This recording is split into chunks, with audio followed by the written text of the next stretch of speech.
Good afternoon. Good afternoon, ma'am.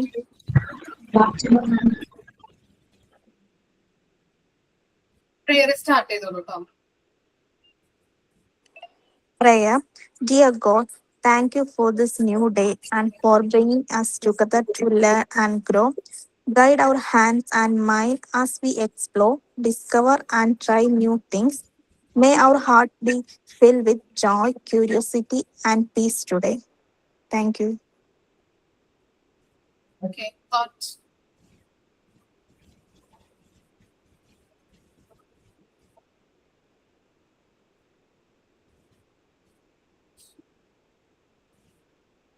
Tara.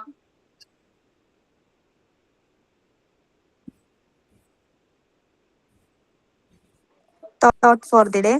The future depends on what you do today. Mahatma Gandhi. Okay, silent.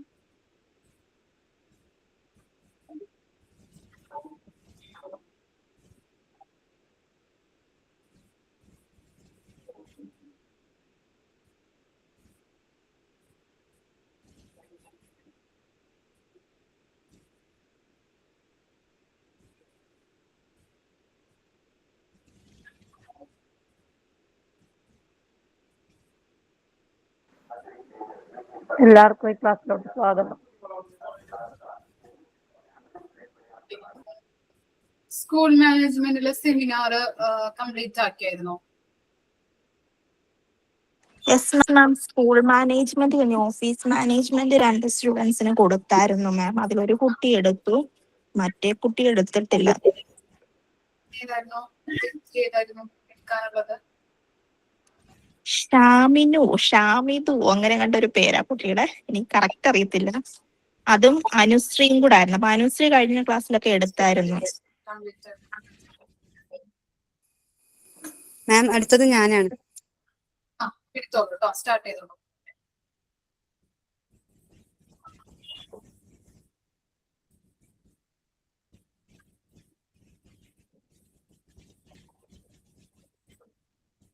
Start ചെയ്തോളൂ കേട്ടോ. Shaniba. Okay ma'am.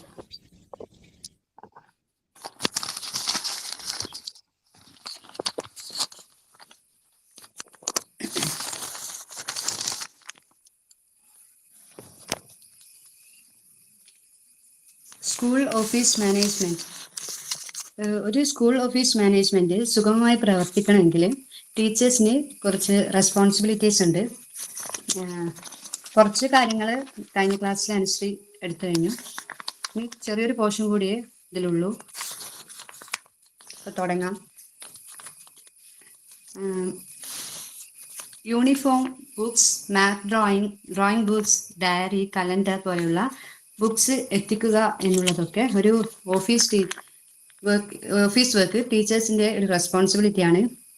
അപ്പോൾ ഒരു main teacher ഇത് നല്ല രീതിയിൽ ഇതിൻ്റെ റെസ്പോൺസിബിലിറ്റി ഏറ്റെടുക്കണം. അതിനായിട്ട് ഒരു മെയിൻ ടീച്ചർ ഉണ്ടാവും. അവരുടെ കീഴിലാണ് മറ്റുള്ള ടീച്ചേഴ്സ് ഉണ്ടാവുക. ഈ ഓരോ ജോലിയും കറക്റ്റായിട്ട് ചെയ്യുന്നുണ്ടോ എന്ന് പരിശോധിക്കാൻ വേണ്ടിയിട്ട് ഒരു ടീച്ചർ ഉണ്ടാവും. പിന്നെ അത് ആ ടീച്ചറിൻ്റെ റെസ്പോൺസിബിലിറ്റിയാണ്. അതിന് വേണ്ടിയിട്ട് ആ ടീച്ചർ ഒരു നോട്ട്ബുക്ക് കയ്യിൽ കരുതുന്നത് നല്ലതായിരിക്കും. അതിൽ ആ നോട്ട്ബുക്ക് സൂക്ഷിക്കുക. നൽകിയ ഡേറ്റ്, ടൈം, പിന്നെ ഏത് വർക്കാണോ, അതായത് ഈ ഡയറി, കലണ്ടർ, യൂണിഫോം, ബുക്സ് അതേപോലെയുള്ള ഓരോ വർക്കും ഏത് ടീച്ചേഴ്സിനാണോ കറക്റ്റായിട്ട് ഷെഡ്യൂൾ ചെയ്ത് കൊടുത്തിട്ടുള്ളത് അത് പരിശോധിക്കേണ്ട റെസ്പോൺസിബിലിറ്റി ഈ ടീച്ചർക്കായിരിക്കും. അത് കറക്റ്റായിട്ട് ഷെഡ്യൂൾ ചെയ്ത് കൊടുത്തു കഴിഞ്ഞാൽ അത് കറക്റ്റായി നോട്ട് ചെയ്യുക എന്നുള്ളത് ആ നോട്ട്ബുക്ക് അതിന് സഹായകമാവും. പിന്നെ ടീച്ചർക്ക് കിട്ടിയ മെറ്റീരിയൽസിൻ്റെ ഒരു റെക്കോർഡ് സൂക്ഷിക്കുന്നതും നല്ലതായിരിക്കും. അത് വെരിഫൈ ചെയ്യുകയും വേണം. അപ്പോൾ ആ ടീച്ചർക്ക് മനസ്സിലാവും ഈ ഓരോ ജോലിയും ഈ ആർക്കാണ് കൊടുത്തിട്ടുള്ളത്, അത് കറക്റ്റായിട്ട് ചെയ്യുന്നുണ്ടോ എന്നൊക്കെ മനസ്സിലാക്കാൻ അത് സഹായമാകും. പിന്നെ നോട്ട്ബുക്ക് ബാലൻസ് കണക്ക് നോക്കുക. അത് ചെയ്യുന്നതിലൂടെ പല പ്രശ്നങ്ങൾ ഇങ്ങനെയൊക്കെ കറക്റ്റായിട്ട് നോട്ട് ചെയ്യുന്നതിലൂടെ പല പ്രശ്നങ്ങളിൽ നിന്നും പല പ്രശ്നങ്ങളും മാനേജ് ചെയ്യാൻ ആ ടീച്ചർക്ക് കഴിയും. പിന്നെ സ്കൂൾ റെസ്പോൺസിബിലിറ്റീസ് ആണ് ഞാൻ പറയുന്നത്.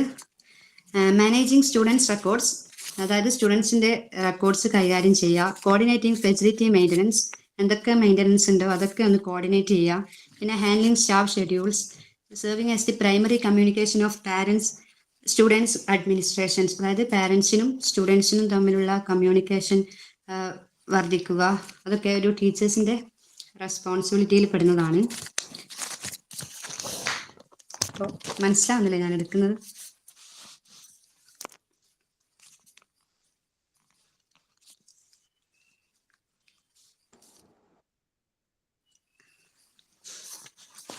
ഓക്കെ, അടുത്ത നെക്സ്റ്റ് പറയാം. Files to be used in schools, അതായത് സ്കൂളിൽ ഉപയോഗിക്കേണ്ട ഫയൽസിനെ പറ്റിയിട്ടാണ് ഞാൻ പറയുന്നത്. ഫസ്റ്റ് വൺ, അറ്റൻഡൻസ് റെക്കോർഡ്, അതായത് അറ്റൻഡൻസ് റെക്കോർഡ്. അടുത്തത് മിറർ. മിറർ എന്ന് പറയുമ്പോൾ details about the students attendance and staff attendance, അതായത് പിന്നെ സ്റ്റുഡൻസിൻ്റെയും സ്റ്റാഫിൻ്റെ ഒക്കെ അറ്റൻഡൻസിൻ്റെ ഡീറ്റെയിൽ കറക്റ്റ് ചെയ്യുക. പിന്നെ leave letter register, admission register, പിന്നെ സ്റ്റോക്ക് രജിസ്റ്റർ. സ്റ്റോക്ക് രജിസ്റ്റർ എന്ന് പറയുമ്പോൾ നമ്പർ ഓഫ് ഡെസ്ക്, അതായത് ഒരു ഡെസ്ക്, സയൻറ്റിഫിക് ആർട്ടിക്കിൾസ് അതിൻ്റെയൊക്കെ എണ്ണമൊക്കെ മെയിൻറ്റെയിൻ ചെയ്യുക. പിന്നെ 61 മാർക്ക് രജിസ്റ്റർ, അതായത് ഓരോ എക്സാമിനും കിട്ടിയ സ്റ്റുഡൻസിൻ്റെ മാർക്ക് ഒബ്സർവ് ചെയ്യുക, ഓരോ സ്റ്റുഡൻസിന് ലഭിച്ച മാർക്കിൻ്റെ ഒരു ലിസ്റ്റ് പ്രിപ്പയർ ചെയ്യുക. പിന്നെ ഫീസ് കളക്ഷൻ രജിസ്റ്റർ, പിന്നെ വിസിറ്റേഴ്സ് നോട്ട് ഇൻസ്പെക്ടർ രജിസ്റ്റർ. ഇത്രയാണ്. പിന്നെ last one, to take attendance, അതായത് നമ്മൾ അറ്റൻഡൻസ് എടുക്കുമ്പോൾ ശ്രദ്ധിക്കേണ്ട കാര്യങ്ങൾ അത് ടെക്സ്റ്റ് ബുക്കിലുണ്ട്. അത് നിങ്ങൾക്ക് ജസ്റ്റ് ഒന്ന് നോക്കിയാൽ മനസ്സിലാവും. അതായത് ഫുൾ പ്രസൻറ്റ്, മോർണിംഗ് പ്രസൻറ്റ്, അങ്ങനെ ഓരോ അറ്റൻഡൻസിൽ എങ്ങനെയെല്ലാം അറ്റൻഡൻസ് രേഖപ്പെടുത്തേണ്ടത് എന്നാണ് പിന്നെ അതിൽ കാണിക്കുന്നത്. അത് നിങ്ങൾ ടെക്സ്റ്റിൽ നോക്കിയാൽ നിങ്ങൾക്ക് മനസ്സിലാവും. അപ്പോൾ താങ്ക് യു. ഇത്രയാണ്. ആഫ്റ്റർനൂൺ സ്പോട്ട് എന്താടാ? അതെന്തൊരു ആഫ്റ്റർനൂൺ സ്പോട്ട്, മോർണിംഗ് സ്പോട്ട്? അതായത് സ്പോട്ട് എന്ന് ഉദ്ദേശിക്കുന്നത് സ്ഥലം എന്നുള്ളതാണ്. അതായത് നമ്മുടെ ഇരിക്കുന്ന സ്ഥലം എന്നാണ് ഞാൻ കരുതുന്നത്. ബെഞ്ച്, മനസ്സിലായോ? ഓക്കെ, കുട്ടിയുടെ ക്ലാസ്സിലെ പൊസിഷനാണ്. ക്ലാസ്സിൽ ബെഞ്ചിൽ എവിടെ ഇരിക്കുന്നു എന്നാണ് തോന്നുന്നു. മിസ്സിനോട് നമുക്കൊന്ന് കറക്റ്റായിട്ട് ചോദിക്കാം.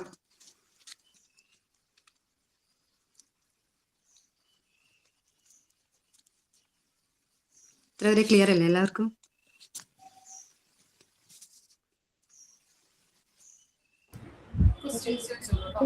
പറഞ്ഞിട്ടില്ലേ മോർണിംഗ് പ്രസന്റ് ആഫ്റ്റർനൂൺ ആബ്സെന്റ് 2 ടൈപ്പിൽ മാർക്ക് ചെയ്യാൻ പറ്റും? മോർണിംഗ് പ്രസന്റ് എന്തോ ഒരു മാർക്ക് ചെയ്തിട്ടേ 1 അങ്ങനെ എന്തോ മാർക്ക് ചെയ്തിട്ട് ഒരു ടൈപ്പ്. അതായത് മോർണിംഗ് പ്രസന്റും ആഫ്റ്റർനൂൺ ആബ്സെന്റും ആണെങ്കിൽ ഫസ്റ്റ് ക്ലിയർ ആണ്, സെക്കൻഡിലാണ് 1 അങ്ങനെ ഇടുന്നത്.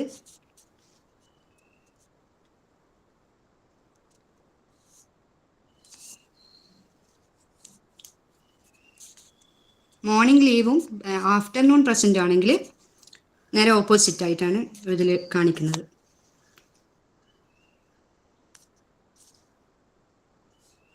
ഫുൾ ഡേ ലീവ് ആണെങ്കിൽ 1 എഴുതും. ഫുൾ ഡേ ആബ്സെൻ്റ് ആണെങ്കിൽ എ ആബ്സെൻ്റ് അങ്ങനെ ഇടും.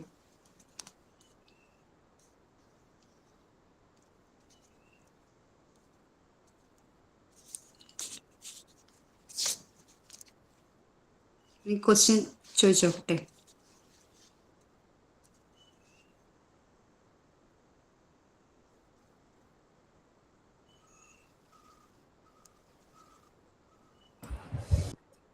ക്വസ്റ്റ്യൻ ചോദിച്ചായിരുന്നോ? ഇല്ല. സ്റ്റാർട്ട് ചെയ്തത് ഡൗട്ട് ഒന്നുമില്ലല്ലോ?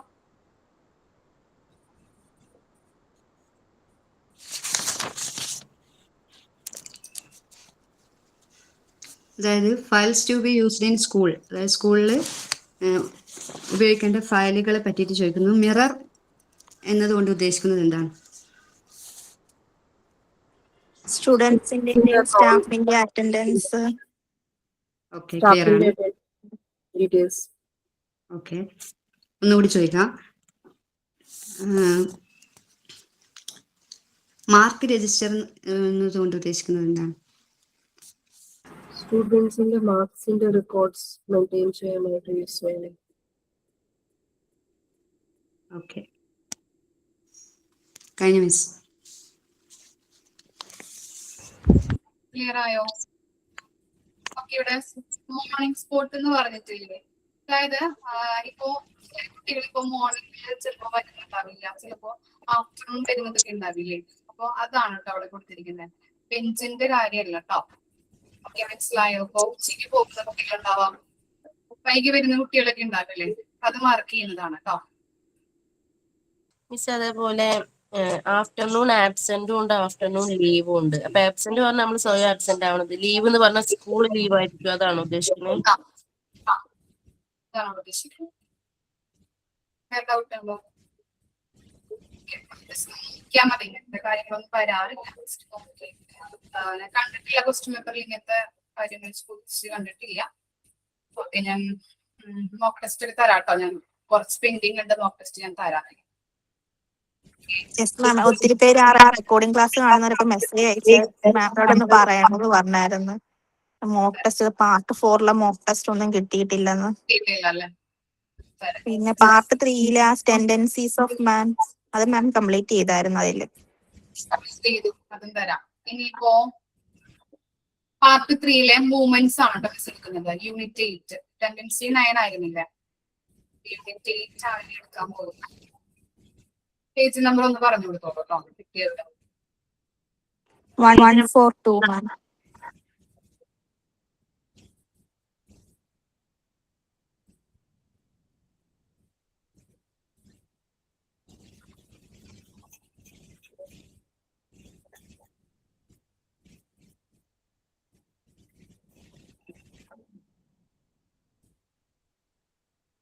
നിങ്ങൾക്ക് ഇനി പാർട്ട് 4 കമ്മ്യൂണിക്കേഷൻ എടുക്കാനുണ്ട്. അതുപോലെ ഒരു ചാപ്റ്ററും കൂടി എടുക്കാനായിട്ട്, ഡെവലപ്മെന്റ് പ്രൊഫൈലും. മാം 3, 4, 5 എടുക്കാനുണ്ട്. Institution planning, communication, development profile. ഇത്രയല്ലേ എടുക്കാനുള്ളൂ? 3 ചാപ്റ്റർ പാർട്ട് 4. കമ്മ്യൂണിക്കേഷൻ ബാക്കി ഞാൻ എടുക്കും. പോർഷൻസ് കഴിയുന്നതനുസരിച്ച് ഷെയർ ചെയ്തെടുക്കും.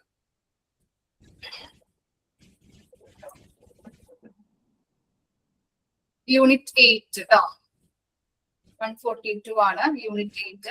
മൂവ്മെന്റ്സ് ഒന്ന് വായിച്ചു നോക്കിയേ. മൂവ്മെന്റ്സ് കുറച്ച് ഇങ്ങനെ പാരഗ്രാഫ് പോലെ കൊടുത്തിട്ടുണ്ടല്ലേ? ഓക്കെ, വായിച്ചു നോക്കിയേ ഫസ്റ്റ് പാരഗ്രാഫ്.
പഠിച്ചു കഴിഞ്ഞെങ്കിൽ പറയാട്ടോ.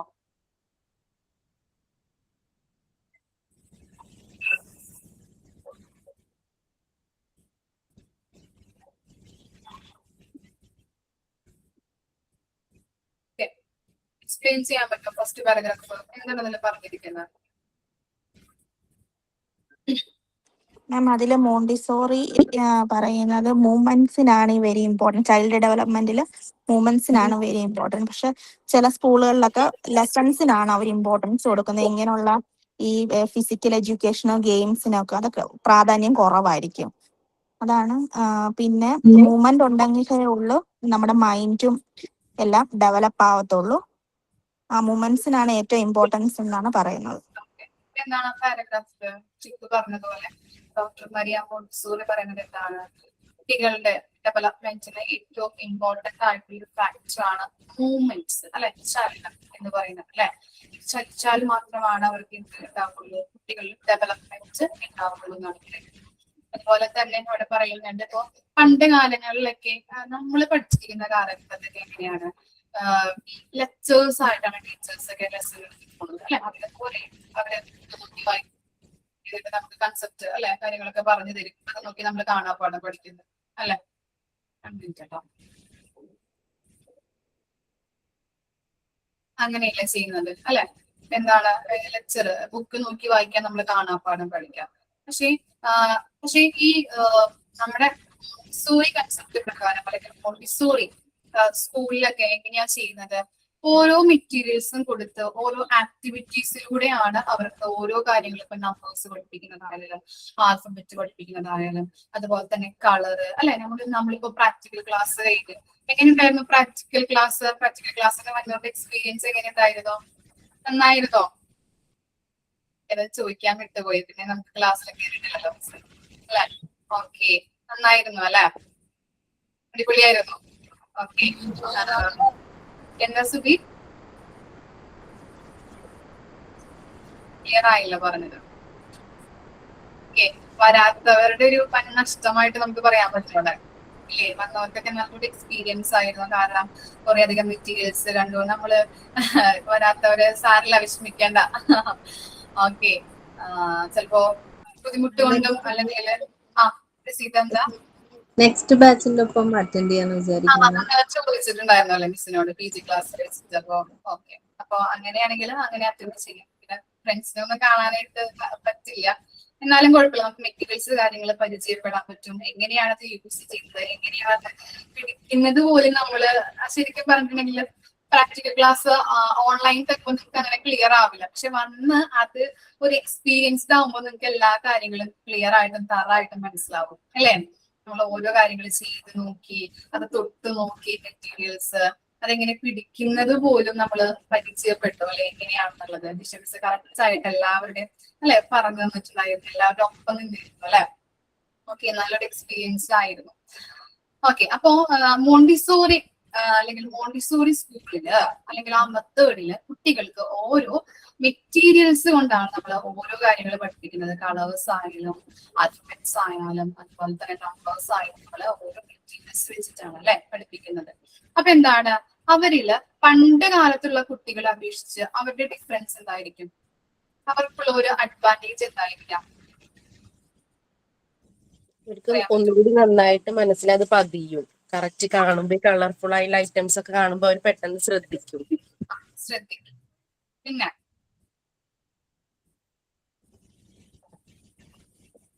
ഒന്നുമില്ലേ, നോക്കി നോക്കിയേ. പിന്നെ അവർക്ക് ഗെയിംസ് അങ്ങനെ കളികളിലൂടെ പഠിക്കാൻ പറ്റും. നല്ല ഇൻട്രസ്റ്റിംഗ് ആയിരിക്കും. ക്ലാസ് ഇങ്ങനെ കേൾക്കുമ്പോ ബോറായിരിക്കില്ല. പക്ഷെ പ്രാക്ടിക്കലായിട്ട് ചെയ്യുമ്പോൾ അവർക്കൊരു ഗെയിം കളിക്കുന്ന മാതിരി തോന്നും കുട്ടികൾക്ക്. ബോറടിക്കില്ല കുട്ടികൾക്ക്? ബോറടിക്കില്ല, കൺസെപ്റ്റ് പഠിക്കുന്നതോടൊപ്പം തന്നെ ബോറടിക്കുക. ഷാനിബ എന്താ പറഞ്ഞേ? മെറ്റീരിയൽസിന്റെ കളർ അട്രാക്റ്റീവ് ആയിരിക്കും.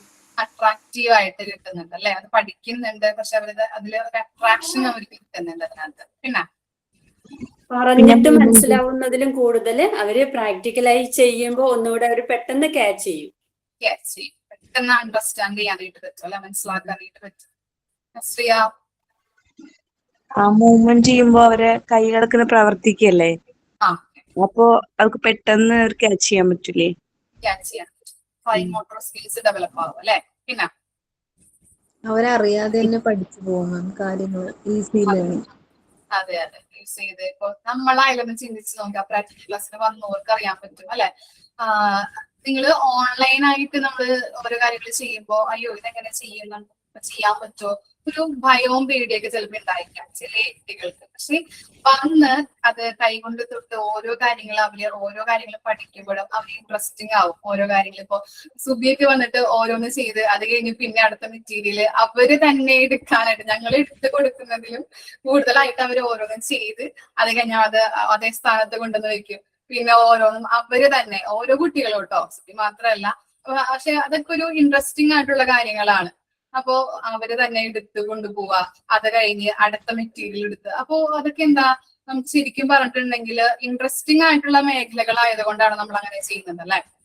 ഓക്കെ, അപ്പൊ അങ്ങനെ കുട്ടികൾക്ക് അത്തരത്തിലുള്ള അഡ്വാൻറ്റേജ് ഇത്തരത്തിലുള്ള മെറ്റീരിയൽസ് കൊണ്ട് ഓരോ കാര്യങ്ങൾ പഠിക്കാനായിട്ടും അത്തരത്തിലുള്ള കോൺസെൻട്രേഷൻ പവർ ഉണ്ടാവും, അതുപോലെ ഇൻട്രസ്റ്റിംഗ് ആയിരിക്കും അല്ലെ. ഇത്തരത്തിലുള്ള അഡ്വാൻറ്റേജ് കുട്ടികളിൽ വരുന്നുണ്ട് മെറ്റീരിയൽസ് കൊണ്ടുള്ള ഗുണങ്ങളാണ് അല്ലെ. അപ്പൊ അതുവഴി അവർക്ക് ചലനം അവരില് നല്ല രീതിയിൽ ഡെവലപ്പ് ആകുന്നുണ്ട്. അതുപോലെ തന്നെ കുട്ടികളുടെ ഡെവലപ്മെന്റിന് വേണ്ടിയിട്ടും ഈ മെറ്റീരിയൽസ് സഹായിക്കുന്നുണ്ട്. ഓരോ കാര്യങ്ങളും മൂവ് ചെയ്യാനായിട്ട് ചലനാത്മകമായിട്ട് രീതിയിലാണ് നമ്മൾ ഓരോ കാര്യങ്ങൾ പഠിപ്പിക്കുന്നത്. പിന്നെന്താ അതിൽ പറയുന്ന എന്തൊക്കെ നമ്മൾ പറഞ്ഞ അത്തരത്തിലുള്ള കാര്യങ്ങളാണ് അതിൽ പറയുന്നത് കേട്ടോ. ഇനി സെക്കൻഡ് പാരഗ്രാഫ് ഒന്ന് വായിച്ചു നോക്കിയേ. മൂവ്മെന്റ്സ് ആണ്, അപ്പൊ ഇങ്ങനെയുള്ള രീതിയിലാണ് കേട്ടോ പഠിപ്പിക്കാൻ പറ്റുന്നത്. അതുകൊണ്ടാണ് ഞാൻ നിങ്ങളോട് ചോദിച്ച് ഇങ്ങനെ പഠിപ്പിക്കുന്നത്. ചിലപ്പോ ബോറടിക്കാം കേൾക്കുമ്പോ. ഒന്ന് വായിച്ചു നോക്കാം കേട്ടോ സെക്കൻഡ് പാരഗ്രാഫ്.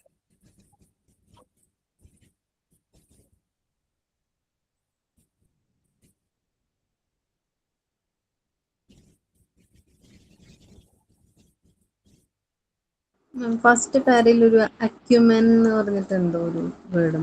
Acumen എന്താണാവും first പാരയിൽ? ഞാൻ നോക്കിയിട്ട് പറയാം കേട്ടോ. അതിന്റെ മീനിങ് ആണല്ലേ, നോക്കിയിട്ട് പറയാം. സെക്കൻഡ് പാരഗ്രാഫ് വായിച്ചോ കേട്ടോ. അതിന്റെ കൺസെപ്റ്റ് ഒന്ന് പഠിച്ചാൽ മതി നിങ്ങളെ.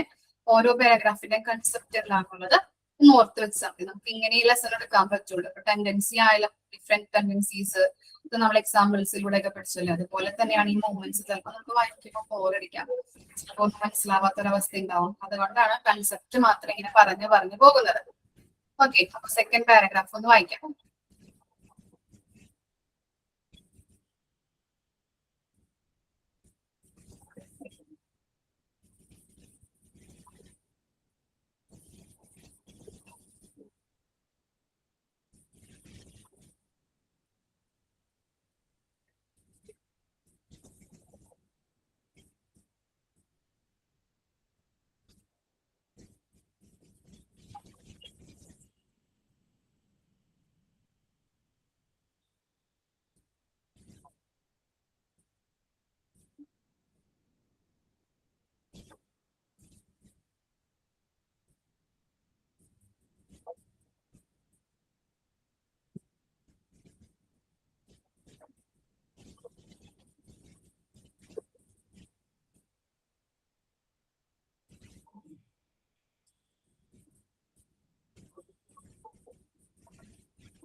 അയച്ചോ സെക്കൻഡ് പാരഗ്രാഫ്?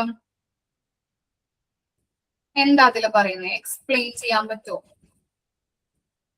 അല്ലാതെ ബേസിക്കലി നമ്മളുടെ പറയുന്നത് നമ്മൾ ഏതെങ്കിലും ഒരു ആക്ടിവിറ്റി പെർഫോം ചെയ്യുന്ന മുമ്പേ ഇപ്പൊ സപ്പോസ് ഞങ്ങൾക്ക് ഒരു ബോൾ എടുക്കണം.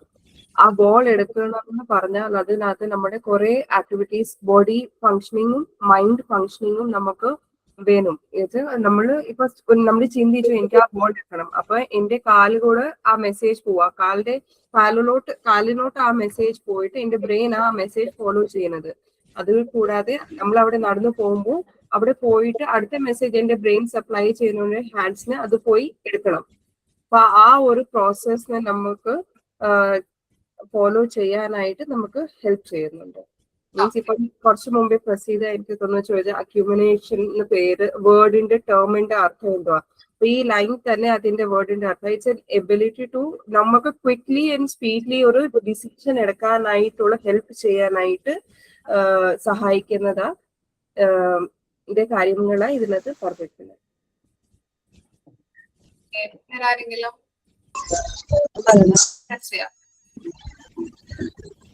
ഡെവലപ്മെന്റ് ഓഫ് മൈൻഡിനെ ഡെവലപ്പ് ചെയ്യാണ് ചെയ്യുന്നത്.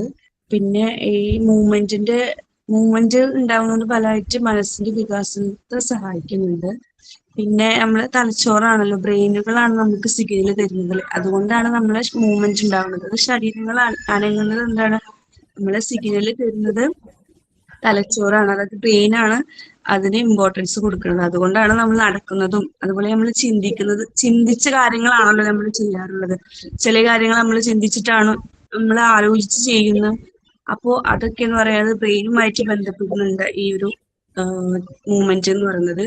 പിന്നെ നമ്മൾ വെറുതെ ശ്വാസം എടുക്കുന്ന മാത്രമല്ല നമ്മള് ഈ മൂവ്മെന്റ് എന്നുകൊണ്ട് ഉദ്ദേശിക്കുന്നത്.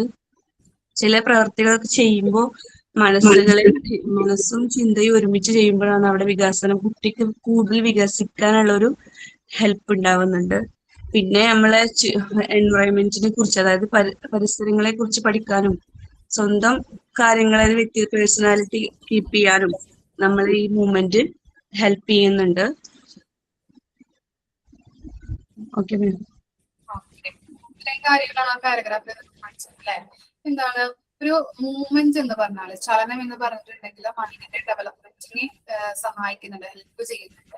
അതുപോലെ തന്നെ നമ്മൾ പറഞ്ഞു, എല്ലാവരും പറഞ്ഞു, സിബി പറഞ്ഞു, അതുപോലെ തന്നെ ശ്രീയ പറഞ്ഞു, ഈ നമ്മളിപ്പോ നടക്കണം അല്ലെങ്കിൽ ഒരു ഒബ്ജക്റ്റ് ഉണ്ടെങ്കിൽ അത് എടുക്കണം. ബോൾ പറഞ്ഞു അല്ലെ, ബോൾ എടുക്കണം എന്നുണ്ടെങ്കിൽ എന്താണ് നമ്മൾ ബ്രെയിനിൽ നിന്ന് എന്ത് പാസ് ചെയ്യണം, സിഗ്നൽ പാസ് ചെയ്യണം അല്ലെ, അല്ലെങ്കിൽ കൈകൊണ്ട് നമുക്ക് എടുക്കാനായിട്ടുള്ള ഒരു സിഗ്നല് അല്ലെങ്കിൽ എന്താ എടുക്കണം എന്നുണ്ടെങ്കിൽ എന്താണ് ബ്രെയിനിൽ നിന്ന് നമ്മൾ ആ സിഗ്നൽ പാസ് ചെയ്യേണ്ടത് അത്യാവശ്യമാണ് അല്ലെ. അപ്പൊ അതൊക്കെ എന്താണ് മൂവ്മെന്റിന്റെ ഒരു ഭാഗമാണെന്നാണ് പറയുന്നത്. അതുപോലെ തന്നെ എന്താണ് ഇപ്പൊ ഫിലോസഫേഴ്സ് അതോ അല്ലെങ്കിൽ എന്താ പറയാ റൈറ്റേഴ്സ് എന്നൊക്കെ പറഞ്ഞാൽ എന്താണ് അവര് എന്താണ് റൈറ്റ് ഇപ്പം നാടകം എഴുത്തുകാരുണ്ടാവാം, അതുപോലെ തന്നെ പല രീതിയിൽ ക്രിയേറ്റീവായിട്ട് എഴുതുന്നവരൊക്കെ ഉണ്ടാവാം അല്ലെ, ഇല്ലേ, കവിത എഴുതുന്നവര്, അതുപോലെ തന്നെ നാടകം എഴുതുന്നവരൊക്കെ അവരൊക്കെ എങ്ങനെയാണ് എഴുതുന്നത്, എന്താണ് ബ്രെയിനിൽ നിന്ന് സിഗ്നല് പോയി കഴിഞ്ഞാൽ മാത്രമാണ് കൈ കൊണ്ട് അവർക്ക് ചലിക്കാനായിട്ടുള്ള ഒരു കിട്ടുള്ളൂ. നമ്മളായാലും എന്താണ് അല്ലെ, ഇപ്പൊ എഴുതുക അല്ലെങ്കിൽ പാടുക, പറയുക. ഇപ്പൊ ഞാൻ നിങ്ങൾക്ക് ക്ലാസ് എടുക്കുന്നുണ്ട്, പക്ഷെ എന്താണ് ആ സിഗ്നൽ പോയി കഴിഞ്ഞാൽ മാത്രമാണ് എനിക്ക് പറയാൻ പറ്റുള്ളൂ അല്ലെങ്കിൽ എനിക്ക് എഴുതാൻ പറ്റുള്ളൂ, ഇല്ലേ. അപ്പൊ എന്താണ് ബ്രെയിനും അതുപോലെ തന്നെ മനസ്സും ഇതൊക്കെ എന്താണ് ഈ മൂവ്മെന്റുമായിട്ട് ബന്ധപ്പെട്ടതാണെന്നാണ് പറയുന്നത്. ഓക്കെ, ക്ലിയർ ആയില്ലേ? ഓക്കെ, ഇനി നെക്സ്റ്റ് പാരഗ്രാഫ് വായിച്ചു നോക്കിയേ.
അയച്ചോ പാരഗ്രാഫ് എന്താ പറയുന്നത്? മൂവ്മെന്റ്സ് അല്ലെ, ചലനവുമായിട്ട് ബന്ധപ്പെട്ട കാര്യങ്ങൾ തന്നെയാണല്ലേ അതിൽ പറയുന്നത്. എന്താണ് അതിൽ പറയുന്നത്? മൂവ്മെന്റിന്റെ യഥാർത്ഥ പർപ്പസ് എന്ന് പറയുന്നത് മൈൻഡിന്റെ ഡെവലപ്മെന്റ് ആണ് ഉദ്ദേശിക്കുന്നത്. നമ്മളുടെ മൈൻഡിന്റെ ഡെവലപ്മെന്റ് മൂവ്മെന്റുമായിട്ട് കണക്റ്റഡ് ആണ്, അങ്ങോട്ടും ഇങ്ങോട്ടും കണക്റ്റഡ് ആണ്.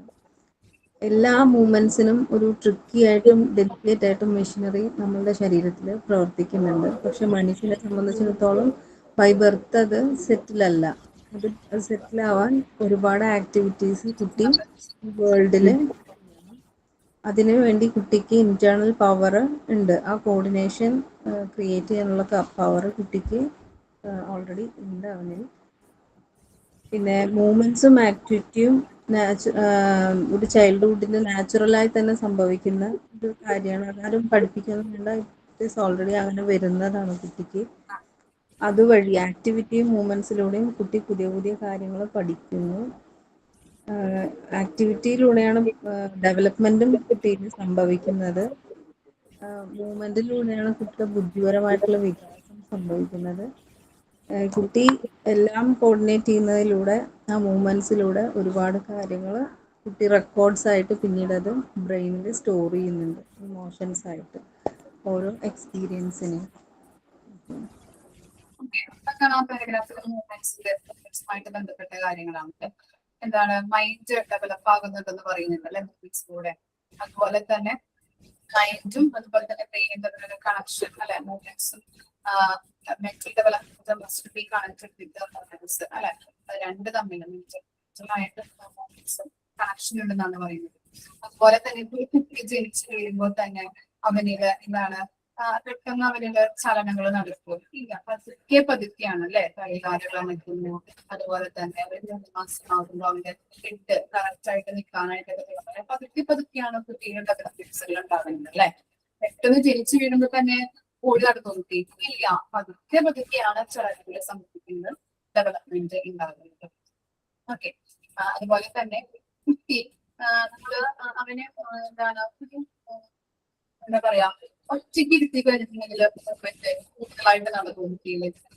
ഇത് ഞാൻ പറയുന്നത് കേൾക്കുന്നുണ്ടോ? ഇവിടെ നല്ല മഴ പെയ്യുന്നുണ്ട്, അതുകൊണ്ട് ക്ലിയർ ആണോ ഞാൻ പറയുന്നത്? ആ ഓക്കെ. ഒരു കുട്ടിയെ വീടിനുള്ളിൽ ഒറ്റയ്ക്ക് ഇരുത്തി കഴിഞ്ഞിട്ടുണ്ടെങ്കിൽ കൂടുതലായിട്ട് മൂവ്മെന്റ്സ് അവനിൽ ഉണ്ടാകുമോ? എന്താ അഭിപ്രായം? കേട്ടില്ല. No, ma'am. ഇല്ല അല്ലെ, ചെറുതായിട്ടൊക്കെ നടക്കുള്ളൂ അല്ലെ. ഇനി അവൻ ബാഹ്യലോകവുമായിട്ട് കോർഡിനേറ്റ് ചെയ്ത് അല്ലെങ്കിൽ കോർപ്പറേറ്റ് ചെയ്ത് പ്രവർത്തിക്കുമ്പോൾ മാത്രമാണ് കൂടുതൽ മൂവ്മെന്റ്സ് ഡെവലപ്മെന്റുകളും സംഭവിക്കുന്നത് അല്ലെ. നിങ്ങളായാലും ഒരു മുറിയിൽ ഒറ്റയ്ക്ക് ഇരുന്നു, പക്ഷെ നിങ്ങൾക്ക് എന്താണ് ആരും സംസാരിക്കാനില്ല, ഒരു കാര്യം ചെയ്യാനില്ല, നിങ്ങളിലും ഡെവലപ്മെന്റുകൾ ഉണ്ടാകുന്നില്ല അല്ലെ. പക്ഷെ നമ്മൾ പുറം ലോകവുമായിട്ട് കൂടിച്ചേർന്ന് 4 ആളുകളോട് സംസാരിക്കുമ്പോഴാണ് നിങ്ങളിൽ ചലനങ്ങൾ ഉണ്ടാകുന്നത് ഇല്ലേ.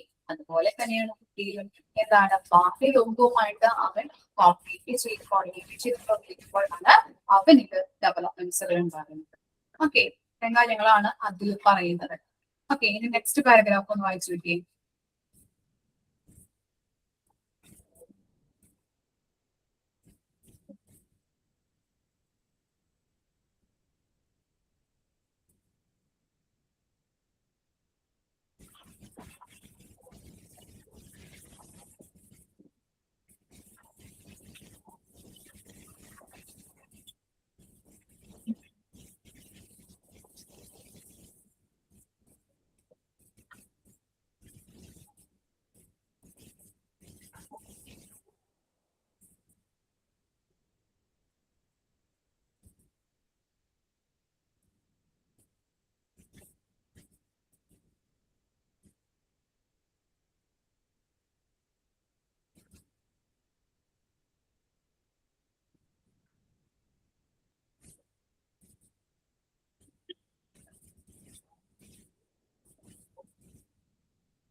മനസ്സിലെങ്കിൽ പറയാം.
കഴിഞ്ഞോ?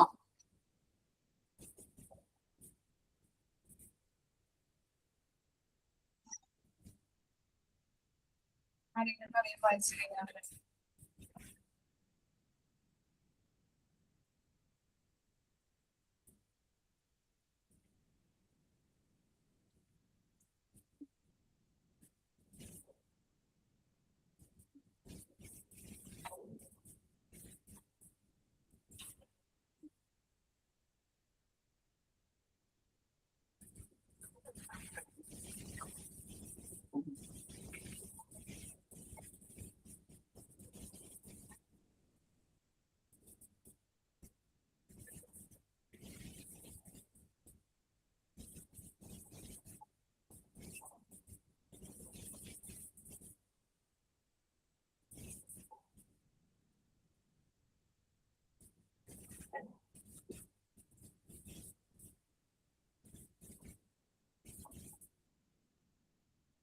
ആരും വായിച്ചില്ലേ?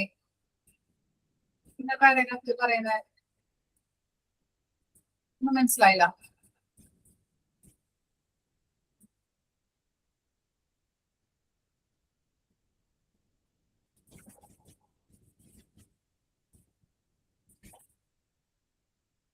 വായിച്ചു. ഓക്കെ. ഇതാണ് മൂമെന്റ്സ് എങ്ങനെ സംഭവിക്കുന്നത് കുട്ടികളില്? ആകസ്മികമായിട്ട് സംഭവിക്കുന്ന ഒന്നാണ് അല്ലെ. ഇപ്പൊ കുട്ടി ജനിച്ചു, അത് കഴിഞ്ഞ് 1 വയസ്സ് 2 വയസ്സൊക്കെ ആകുമ്പോൾ മൂമെന്റ്സ് കൂടി വരും അല്ലെ. എന്താണ് ഫൈൻ മോട്ടോർ സ്കിൽസും കാര്യങ്ങളൊക്കെ അവർക്ക് ഡെവലപ്പ് ആകും അല്ലെ. ഇപ്പോ എന്താണ് ഇപ്പൊ കുട്ടികള് ആദ്യമായിട്ട് നടക്കാൻ തുടങ്ങുന്നത് ഇപ്പൊ നമ്മൾ പറയുന്ന പാരന്റ്സ് പറയുന്നത് അനുസരിച്ചിട്ടാണോ? ഇന്ന ദിവസം ഇന്ന ടൈമിൽ നീ നടക്കണം എന്ന് പറയുമ്പോഴാണോ നടക്കുന്നത്? അല്ല, അതൊക്കെ എന്താണ് ഒരു ആകസ്മികമായിട്ട് ഒരു സന്ദർഭങ്ങളിൽ ഓരോ സന്ദർഭങ്ങളാണെങ്കിൽ പെട്ടെന്ന് സംഭവിക്കുന്ന ഒന്നാണ് ഇല്ലേ. നിങ്ങളുടെ കുട്ടികൾ നടക്കുന്നതൊക്കെ ഫോൺ നോക്കാം, കമന്ന് വീഴുന്നത് അല്ലെ. കൊച്ചിലെ ഇപ്പോ ഇൻസ്റ്റാഗ്രാമിലൊക്കെ നമ്മൾ കാണാറുണ്ടല്ലേ, അമ്മ എന്ന് വിളിക്കുക, അല്ലെങ്കിൽ നടന്നു തുടങ്ങുന്ന ഒരു ആദ്യമായിട്ടൊക്കെ നടന്നു തുടങ്ങുമ്പോഴൊക്കെ അവർക്കൊരു അത്ഭുതമായിട്ട് തോന്നാറുണ്ടല്ലേ. നടക്കുന്നു അല്ലെങ്കിൽ കമന്ന് വീഴ, തലമുക്കി ഇങ്ങനെ നിൽക്കുമ്പോഴൊക്കെ ഒരു പെട്ടെന്ന് സംഭവിക്കുന്ന കാര്യങ്ങളാണ് അല്ലെ. അപ്പൊ അതാണ് പറയുന്നത് മൂവ്മെന്റ്സ് എന്ന് പറയുന്നത് ആകസ്മികമായിട്ട് സംഭവിക്കുന്ന ഒന്നാണ്. കുട്ടികൾക്ക് നമുക്ക് പറഞ്ഞു കൊടുത്തിട്ടല്ല നീ ഇന്ന് നടക്കണം അല്ലെങ്കിൽ നാളെ നടക്കണം എന്ന് പറഞ്ഞു കൊടുത്തിട്ടല്ല ഇങ്ങനെയുള്ള കാര്യങ്ങൾ കുട്ടികളിൽ സംഭവിക്കുന്നത് അല്ലെ. ഓക്കെ. പിന്നെ പിന്നെ അതിൽ പറയുന്നുണ്ട് എന്താണ്, നമ്മുടെ ശരീരത്തിലെ ഏറ്റവും കൂടുതൽ പ്രവർത്തിക്കുന്ന അവയവം എന്ന് പറയുന്നത് എന്താണെന്നാ പറയുന്നത്? എന്തായിരുന്നു? അയച്ചായിരുന്നോ? എന്തായിരുന്നു നമ്മുടെ ശരീരത്തിൽ ഏറ്റവും കൂടുതൽ പ്രവർത്തിക്കുന്നത്? എന്താണ്? കൈ. കൈ, ഹാൻഡ്സ് ആണ് അല്ലെ, കൈയാണ് അല്ലെ. ബുദ്ധിയുടെ ഉപകരണം എന്ന് മോണ്ടിസോറി ഉദ്ദേശിക്കുന്നത്, അല്ലെങ്കിൽ മോണ്ടിസോറി പറയുന്നത് എങ്ങനെയാണ്? കൈകളെ ആണെന്നാണ് അതിൽ പറയുന്നത്. ഓക്കെ, ഇത്ര കാര്യങ്ങളാണ് ആ പാരഗ്രാഫിൽ ഇമ്പോർട്ടന്റ് ആയിട്ട് നോക്കുന്നത്. ഇതൊക്കെയാണ് കയ്യിൽ ഏറ്റവും, നമ്മുടെ ശരീരത്തിൽ ഏറ്റവും കൂടുതൽ പ്രവർത്തിക്കുന്ന അവയവം എന്ന് പറയുന്നത് കൈകളാണ്. അതുപോലെ തന്നെ മോണ്ടിസോറി പറയുന്നത് ബുദ്ധിയുടെ ഉപകരണം എന്ന് പറയുന്നതും കൈയിനെ തന്നെയാണ്. അതുപോലെ തന്നെ കുട്ടികളില് മൂവ്മെന്റ്സ് നടക്കുന്നത് എന്താണ്? പതിയെ പതിയെയാണ്. അതുപോലെ തന്നെ ആകസ്മികമായിട്ടാണ് സംഭവിക്കുന്നത് അല്ലെ. കമന്ന് വീഴുന്നത്, നടക്കുന്നത്, അതുപോലെ തന്നെ എന്താണ്, ചാടുന്നത്, ഓടുന്നത് ഒക്കെ ആകസ്മികമായിട്ട് സംഭവിക്കുന്ന ഒന്നാണ്. ഓക്കെ, ടൈം ആയിട്ടുണ്ട്. ബാക്കി നെക്സ്റ്റ് ക്ലാസ്സിൽ നമുക്ക് പറയാം. ജസ്റ്റ് ഒന്ന് അടുത്ത ഒരു ഇമ്പോർട്ടൻസ് ഓഫ് മൂവ്മെന്റ്സ് ഒക്കെ ജസ്റ്റ് ഒന്ന് വായിച്ചിട്ട് വരാം കേട്ടോ. ഓക്കെ, നെക്സ്റ്റ് ക്ലാസ്സിൽ കാണാം. Okay, thank you. Thank you, ma'am.